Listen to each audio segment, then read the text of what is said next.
and we are in the sailing school of Portas in Mallorca. Okay guys, today we are going to present a good activity. The activity is kayak.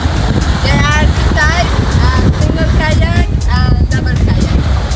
We can find very popular sport in Balsur. The kayak competitions are usually done in the months of summer.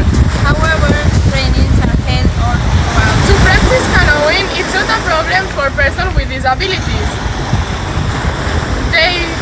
They can do this sport with the help with a special boat or with the help with another person. Do you want to go with us? Come on! Let's go!